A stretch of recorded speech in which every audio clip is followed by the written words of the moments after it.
এবার বলেন, আমি আমরে বিল মারুফ, সৎ কাজের আদেশ শুরু যদি করি, আমার সর্বপ্রথম এই কার্যক্রম শুরু হবে কোত্থেকে?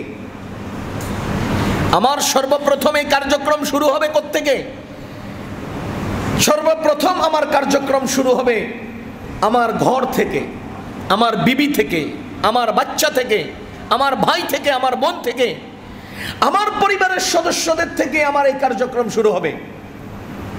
কিন্তু দুঃখজনক সত্য হলো, আমাদের মধ্যে এখন নিজের সন্তানকে ফজরে জাগাতে চাই না, অথচ ফজরের নামাজ পড়ে আমরা ওই উত্তর পাড়ায় গাছতে বের হই।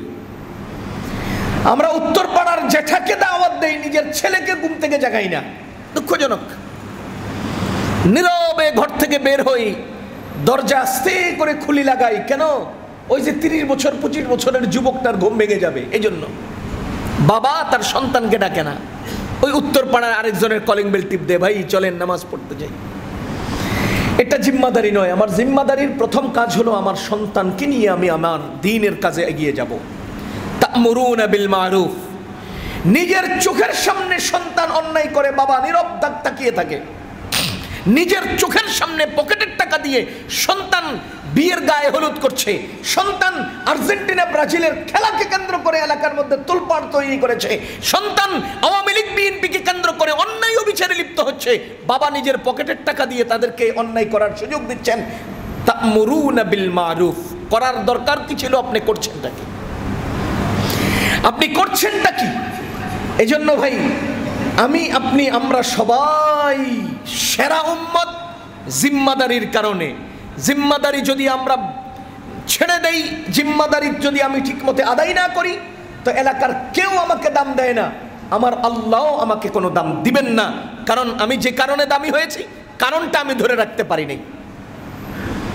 যাহা হোক, এই আমরে বিল মারুফ নাহি আনিল মুনকার, সৎ কাজের আদেশ, অসৎ কাজ থেকে বারণ, এটা আমাদের প্রত্যেকের জিম্মাদারির অংশ। বলেন, এটা আমাদের প্রত্যেকের জিম্মাদারির অংশ। আমরা অন্যকে সৎ কাজ করার জন্য আহ্বান জানাবো। চোখের সামনে অন্যায় হতে লাগলে সেটাকে বারণ করব।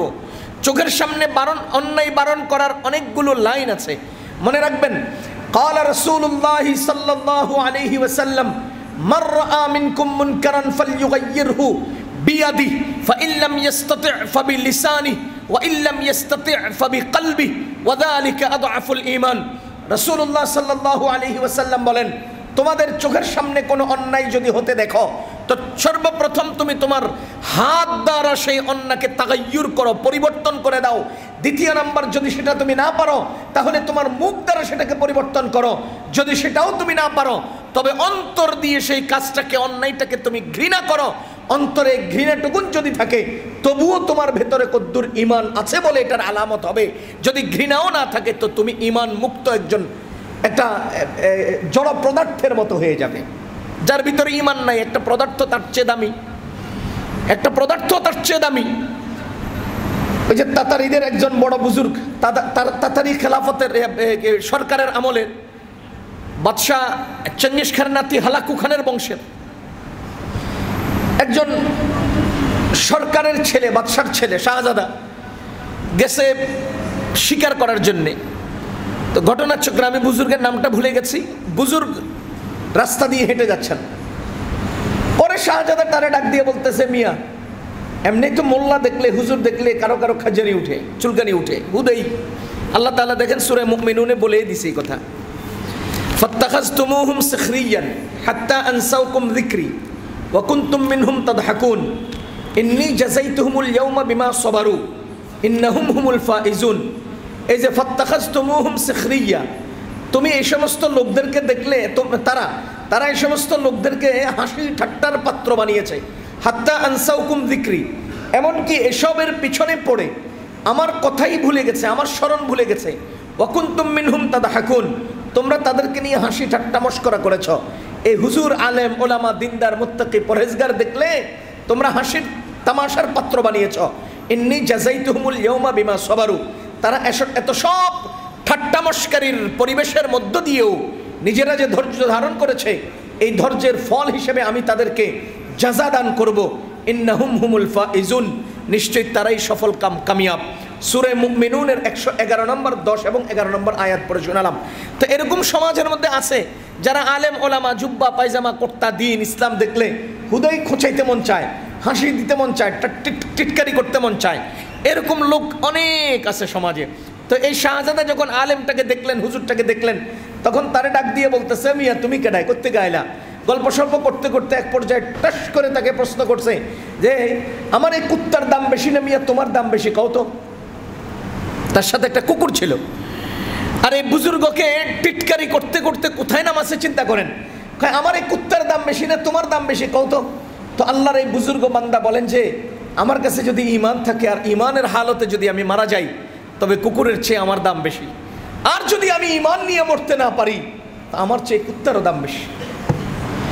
তখন বাদশার শাহজাদার দিলের মধ্যে প্রচন্ডভাবে চোট লেগেছে যে ঈমানটা কি, যে ঈমান একজন মানুষের সাথে থাকলে তার দাম কুকুরের চেয়ে বেশি হয়, আর ঈমান সাথে না থাকলে পরে কুকুরের দাম তার চেয়ে বেশি হয়ে যায়। ঈমানটা কি? সেই ঈমান শেখার আগ্রহ তার অন্তরে জাগ্রত হয় এবং সে বাদশাহ হওয়ার পরে এই বুজুর্গ মারা যান। বিস্তারিত ইতিহাস বললে লম্বা হবে।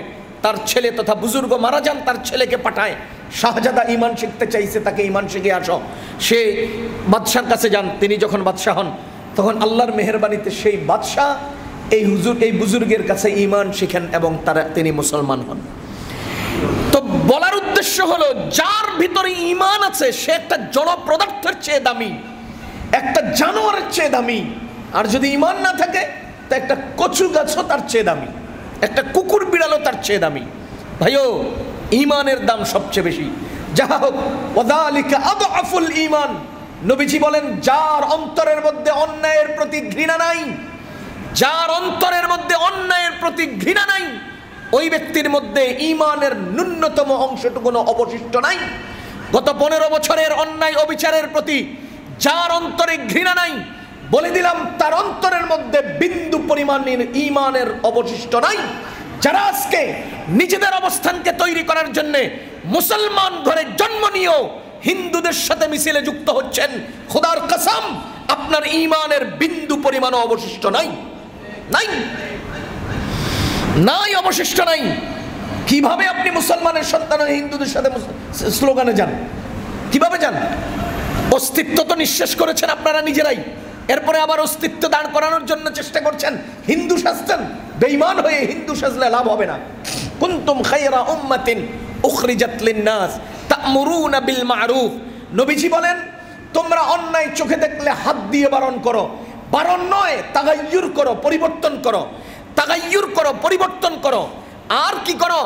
যদি হাতে না পারো তো মুখে বলো, মুখে না পারলে অন্তরে ঘৃণা করো।